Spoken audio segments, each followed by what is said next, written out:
आज संगीत सम्राज्ञी भारत रत्न से सम्मानित लता मंगेशकर जी का निधन हो गया है, जो कि पूरी फिल्म इंडस्ट्री के लिए, संगीत इंडस्ट्री के लिए और यहाँ तक कि पूरे भारतवर्ष के लिए एक बहुत बड़ा लॉस है, एक बहुत बड़ी क्षति है। आज के हमारी वीडियो में हम उन्हीं के बारे में बात करेंगे, उनके जीवन के बारे में, उनके जीवन से जुड़े हुए कुछ खास चीज़ों के बारे में और संगीत से जुड़ा हुआ उनका जो पूरा सफ़र है वो किस तरीके से उन्होंने पूरा सफ़र तय किया था, उसी के बारे में आज हम अपनी इस वीडियो में बात करने वाले हैं। सो बिगिनिंग फॉर विकुंज में आपका स्वागत है।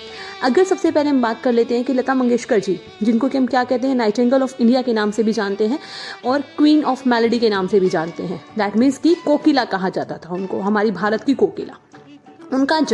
जब उनका जन्म हुआ था तब 28 सितंबर 1929 इंदौर मध्य प्रदेश इंडिया में उनका जन्म हुआ था। और जन्म के समय अगर उनके नाम की बात की जाए तो उनका नाम था हेमा मंगेशकर। ठीक है, बाद में उनके फादर के द्वारा उनका ये नाम चेंज कर दिया गया था और उनका नाम लता मंगेशकर कर दिया गया था। उनके फादर ने उनका ये नाम चेंज किया था।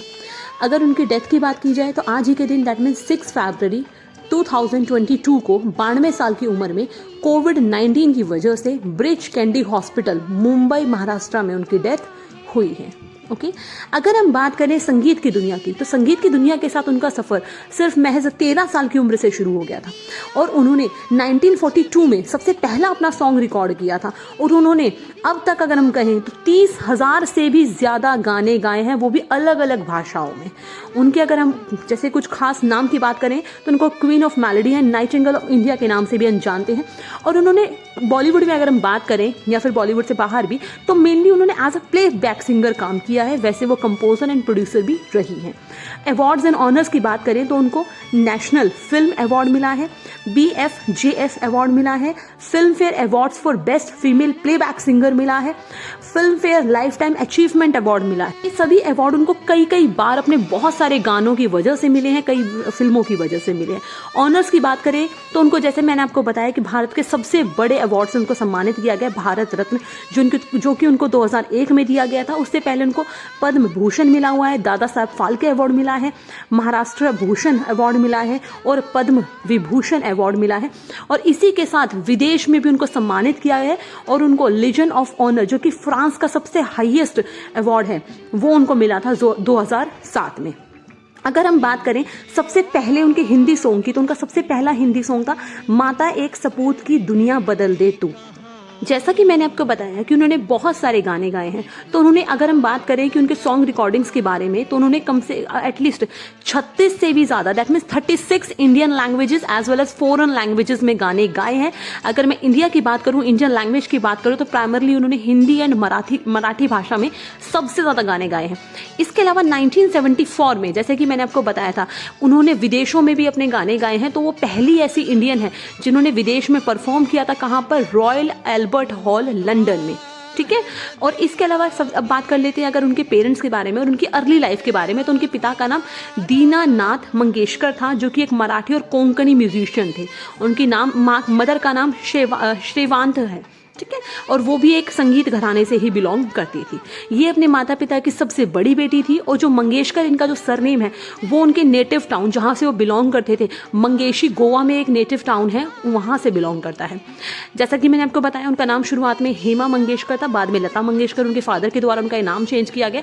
और सबसे पहले अगर उनके संगीत गुरु की बात करें तो उनको सबसे पहली जो संगीत की शिक्षा है, पहला लेसन है, वो उनके फादर के द्वारा ही उनको मिला था। बट जब वो महज 13 साल की थी तो उनके पिता का देहांत हो जाता है और उसके बाद मास्टर विनायक ने उनकी जिम्मेवारी संभाली और उन्होंने, उनकी एक चित्रपट मूवी कंपनी थी और उसी के साथ क्या है, उनका संगीत का सफ़र शुरू होता है और वही उनका आगे ध्यान रखते हैं और उनके परिवार का ध्यान रखते हैं। और उन्हीं के साथ क्या है, वो आगे अपना संगीत का सफ़र शुरू करते हैं, जिसमें कि उन्होंने 1942 में एक मूवी थी किट्टी हसल, जिसमें कि नाचू या गाड़े खेलू सारी मानी हंस भारी, ये क्या नाम है, मराठी मूवी थी, जिसमें कि उन्होंने गाना गाया था। बट ये सॉन्ग लास्ट में काट दिया जाता है, मूवी में इसको दिखाया नहीं जाता। इसके अलावा इन्होंने 1942 में ही पहली मंगला गौरी, ये भी एक मराठी मूवी थी, इसमें एक सॉन्ग भी गाया था और इसके अलावा इन्होंने एक छोटा सा रोल भी किया था। दैट मीन्स कि इनको क्या है, कई मूवीज़ में इन्होंने रोल भी किए हैं। तो इसमें इन्होंने गाना गाया था नटाली चैत्राची नवेली, ये एक मराठी सॉन्ग है, ये इन्होंने गाया था। दैट मीन्स उसके बाद क्या है, 1942 में ये मुंबई आ जाती है और मुंबई आकर ये अपना सबसे पहले क्या करती हैं, संगीत के लेसन्स लेना शुरू करती है। कहाँ से? हिंदुस्तानी क्लासिकल म्यूजिक के द्वारा। ये क्या है, अपने संगीत का सफ़र शुरू करती हैं, दैट मीन्स लेसन लेने शुरू करते हैं। किसके द्वारा? उस्ताद अमन अली खान के द्वारा, जो कि भिंडी बाजार घराने से बिलोंग करते हैं। उनसे ये अपने संगीत के लेसन्स लेना शुरू करती हैं। देन अगर हम बात करें तो 1948 में विनायक जी की भी डेथ हो जाती है, जो मास्टर विनायक है उनकी डेथ हो जाती है। और उसके बाद ये म्यूजिक डायरेक्टर गुलाम हैदर इनके एक तरीके से सिंगिंग मेंटोर बनते हैं और उन्हीं के साथ ही अपना संगीत का सफर आगे आगे परस्यू करती हैं। और जो क्या नाम है आपके गुलाम हैदर जी हैं, वो उनको एक प्रोड्यूसर हैं, उनसे इंट्रोड्यूस करते हैं। उनका नाम था शशेधर मुखर्जी। शशेधर मुखर्जी क्या नाम है, उनको ये इंट्रोड्यूस करते हैं और उनकी आवाज़ सुनाते हैं। और उनको इंट्रोड्यूस करके दैट मीन्स कि वो क्या करते हैं, जो शशेधर मुखर्जी हैं वो पहले व्यक्ति हैं जो उनको क्या है, अपनी मूवी में काम करने से, जो उनकी मूवी थी शहीद 1948 में आई थी, उसमें गाना गाने से मना कर देते हैं। क्यों? क्योंकि उनका कहना था कि आवाज़ इनकी बहुत ज़्यादा पतली है, इतनी पतली आवाज़ में वो गाना नहीं गा सकते। ठीक है, तो उन्होंने क्या है, उनको मना कर दिया था। ले कौन है? शशिधर मुखर्जी ऐसे व्यक्ति हैं, ऐसे प्रोड्यूसर हैं जिन्होंने क्या है, उनको उनकी आवाज़ की वजह से गाने से मना कर दिया था। इसके बाद अगर बात की जाए सबसे बड़े उनके ब्रेक की, तो उनको 1948 में मिला था। कौन सी? मजबूर एक मूवी आई थी जो डायरेक्ट की थी गुलाम हैदर ने, और उसी के साथ क्या है, उनको सबसे बड़ा अपना एक ब्रेक मिलता है जिसमें कि उन्होंने गाना गाया था, दिल मेरा तोड़ा मुझे कहीं का ना छोड़ा। ये एक गाना था जो कि उन्होंने गाया था और इसके लिरिक्स लिखे थे नजीम पानीपति ने। ठीक है, ये जो गाना है इसी की वजह से, और ये जो ब्रेक मिला था इसी की वजह से लता मंगेशकर जी ने अपने एक इंटरव्यू में कहा था सितंबर 2013 में ही कि गुलाम हैदर जी उनके गॉड फादर है, दैट मीन्स संगीत के गॉड फादर है, जिन्होंने उनको संगीत की दुनिया में एक नए मुकाम पे पहुंचाया था। और इसी के बाद से उनकी संगीत की जर्नी ऐसी शुरू होती है कि उन्होंने एक से बढ़कर एक अपने संगीत दैट मीन्स अपने गाने गाए थे। और उन्होंने बहुत सारे जो उनके म्यूजिक्स हैं वो हिट हुए थे, जिसमें से कि मेजर हिट्स में से आएगा आने वाला महल 1949 में मूवी आई थी, प्यार किया तो डरना क्या, मुगल आजम सभी जानते हैं 1960 में मूवी आई थी, अजीब दास्तां है ये, दिल अपना और प्रीत पराई 1960 में मूवी आई थी। और इसके अलावा आज फिर जीने की तमन्ना है, ये एक डुएट सॉन्ग था जो कि उन्होंने किशोर कुमार जी के साथ गाया था। और इसके अलावा नेक्स्ट है आपकी नजरों ने समझा, ये क्या था, अनपढ़ 1962 में मूवी आई थी। ये कुछ बेहतरीन सॉन्ग है जो कि लता मंगेशकर जी के द्वारा गाए गए थे। अगर हम लता मंगेशकर जी की बात करें तो उन्होंने ऐसा नहीं था कि सिर्फ यही दैट मीन्स रोमांटिक सॉन्ग्स ही गाए थे या सैड सॉन्ग्स ही गाए थे, उन्होंने बहुत सारे पॉपुलर भजन भी गाए हैं और पैट्रियोटिक सॉन्ग्स भी गाए हैं। अगर भजन की बात की जाए तो उन्होंने 1961 में अल्लाह तेरो नाम एंड प्रभु तेरो नाम एक भजन है वो गाया था। और 27 जनवरी, ये बहुत ज़्यादा फेमस इंसिडेंट है, 27 जनवरी 1963 को जब साइनो इंडियन वॉर हुई थी तो उस टाइम पीरियड पे उन्होंने एक गाना गाया था, एक पैट्रियोटिक सॉन्ग, ए मेरे वतन के लोगों, जिसको कि सभी लोग जानते हैं इस सॉन्ग को, इस पैट्रियोटिक सॉन्ग को। जब ये उन्होंने गाया था तो जवाहरलाल नेहरू जी, उस टाइम पे हमारे फॉर्मर पीएम जवाहरलाल नेहरू जी थे, उनकी आंखों में आंसू आ गए थे ये सॉन्ग सुनकर। ये सॉन्ग उन्होंने इतनी मधुर अपनी आवाज में गाया था। इसके अलावा 1978 में सत्यम शिवम सुंदरम जो मूवी है उसी का टाइटल ट्रैक सत्यम शिवम सुंदरम उन्होंने गाया था। ठीक है, जो कि किसकी मूवी से बिलोंग करता है, राज कपूर के द्वारा ये मूवी क्या है, डायरेक्ट की गई थी, सत्यम शिवम सुंदरम। इसके अलावा उन्होंने बहुत सारे अलग एसोसिएशंस के साथ बाद भी काम किया है, जो अलग अलग प्रोड्यूसर्स है, सिंगर्स हैं, उनके साथ काम किया है, जिनमें से कि किशोर कुमार के साथ उन्होंने गाने गाए हैं, मुकेश के साथ गाए हैं, मन्ना दे के साथ गाए हैं, मोहम्मद रफ़ी जी के साथ डुएट किए हैं, ठीक है, मदन मोहन के साथ, लक्ष्मीकांत प्यारेलाल के साथ, दैट मीन्स इन सब लोगों के लिए उन्होंने गाने गाए, इनमें से कुछ के साथ गाने गाए हैं इन्होंने। और सिर्फ ऐसा नहीं था कि संगीत की दुनिया से जुड़ी हुई थी, ये पॉलिटिक्स की दुनिया से भी जुड़ी हुई थी। और 1999 से लेकर 2005 तक जो लता जी हैं वो मेंबर ऑफ राज्यसभा नॉमिनेट हुई थी, बट वो रेगुलरली सेशंस में नहीं गई थी और उन्होंने क्या है, पॉलिटिक्स की तरफ उनका रुझान उतना ज्यादा नहीं था, कुछ और पर्पस भी थे, कुछ और रीजंस भी थे इसकी वजह। इसके अलावा 1994 में उन्होंने अपना एक खुद का एल्बम रिलीज किया था, उसका नाम था श्रद्धांजलि, माई ट्रिब्यूट टू द इमॉर्टल्स, जिसमें कि उन्होंने जो बहुत ज़्यादा फेमस सिंगर्स थे ना उनसे जुड़े हुए कुछ गाने जो थे उनको रखा था। किशोर कुमार, मोहम्मद रफ़ी जैसे जो फेमस सिंगर रहे हैं जो बहुत ज़्यादा, उनसे जुड़े हुए उन्होंने जो गाने हैं वो उसके अंदर क्या नाम है अपनी इस रिकॉर्डिंग में रखे थे। इसके अलावा 21 जून 2007 में उन्होंने अपनी एक एल्बम एल्बम रिलीज की थी जिसका नाम था सादगी, जिसमें उन्होंने 8 गजल जो थी वो गाई थी, जो किसके द्वारा लिखी गई थी, जावेद अख्तर के द्वारा लिखी गई थी। वो भी इन्होंने क्या है रिलीज की थी अपनी एक एल्बम जिसका क्या नाम है, सादगी।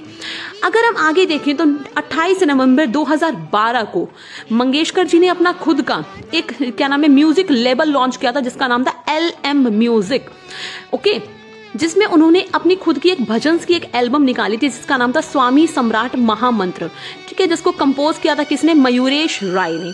अब बात कर लेते हैं उनके संगीत से जुड़े हुए सफर के में उनका जो लास्ट जो गाना है जो उन्होंने गाया था वो कौन सा था। वो उन्होंने 30 मार्च 2019 को अपना लास्ट गाना गाया था, वो कौन सा है, सुगंध मुझे इस मिट्टी की, जो कि कंपोज किया था किसने, मयूरेश राय जी के द्वारा। और ये एक ट्रिब्यूट था जो हमारी इंडियन आर्मी है और हमारे देश के लिए, पूरे देश को ये ट्रिब्यूट उन्होंने दिया था एक तरीके से।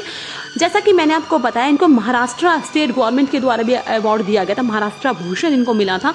वो क्यों मिला था, बेस्ट म्यूजिक डायरेक्टर अवार्ड इनको मिला था वहाँ की तरफ से। क्यों, किस चीज़ के लिए, क्योंकि इन्होंने क्या है, ये अवार्ड उनको 1997 में मिला था। उनकी एक मूवी आई थी सादी मन से, जो कि जिसमें कि उन्होंने गाना गाया था, सॉन्ग है अरियाचिया देवा तुल्ले, ठीक है, और इसके लिए इनको बेस्ट सॉन्ग अवार्ड भी मिला था। अब बात कर लेते हैं, जैसे कि मैंने आपको बताया एक प्रोड्यूसर भी रही है, उन्होंने 4 फिल्में प्रोड्यूस की हैं, इनमें से है एक है वादाल, एक मराठी मूवी है 1953 में प्रोड्यूस की थी। इसके अलावा है आपका 1953 में इन्होंने प्रोड्यूस की झांझर, जो जिसमें कि को प्रोड्यूसर रही थी। और इसके अलावा 1955 में आई थी कच्चा गंगा, कौन सी मूवी थी, कंचन गंगा, जो कि हिंदी में थी। इसके अलावा 1990 में आई थी लेकिन, जो कि एक हिंदी मूवी थी। अब बात करते हैं, जैसा कि आपको बताया कि आज दैट मीन्स आपका 6 फरवरी को उनकी डेथ हुई है, तो इससे पहले 8 जनवरी को एक कोविड पॉजिटिव पाई गई थी और उसके बाद से इनको हॉस्पिटल में एडमिट कराया गया था, जहां पर इनकी तबीयत में थोड़ा बहुत सुधार आया था, बट फिर से इनकी तबीयत खराब हो जाती है, इनको आईसीयू में रखा जाता है और वहीं पर क्या है, इनको मल्टीपल ऑर्गन फेलियर की वजह से आज 6 फरवरी 2022 को इनकी डेथ हो जाती है और यहीं पे इनका संगीत का सफर खत्म हो जाता है। बट कहा जाता है ना कि ये इनका कह सकते हो जीवन का यहाँ पे सफर खत्म हुआ है, बट इनके गाए हुए जो संगीत है वो हम सब के बीच में हमेशा जिंदा रहेंगे और हम सब उनके संगीत को बहुत ज्यादा पसंद करते हैं और पसंद करते रहेंगे। इसके अलावा अगर हम बात कर लेते हैं, इंडियन गवर्नमेंट ने एक अनाउंसमेंट किया है कि 2 दिन का एक शोक रहेगा हमारे इंडिया में उनकी याद में, और इसके अलावा national flag will be fly at half mast 6 to 7 फरवरी को ऐसा किया जाएगा। और इसके अलावा गिनेस वर्ल्ड बुक ऑफ में भी इनका रिकॉर्ड क्या है रहा है सबसे ज्यादा गाने गाने का, कब, 1974 में। उसके बाद ये रिकॉर्ड्स चेंज हुए। तो हमारी आज की वीडियो उनके जीवन से जुड़ी हुई एक छोटा सा ट्रिब्यूट है उनको हमारी तरफ से। So thanks for watching and good luck student. अगर वीडियो अच्छी लगी हो तो प्लीज लाइक करें, शेयर करें और जितना ज्यादा हो सकता है इसको शेयर करें और चैनल को सब्सक्राइब करना ना भूलें।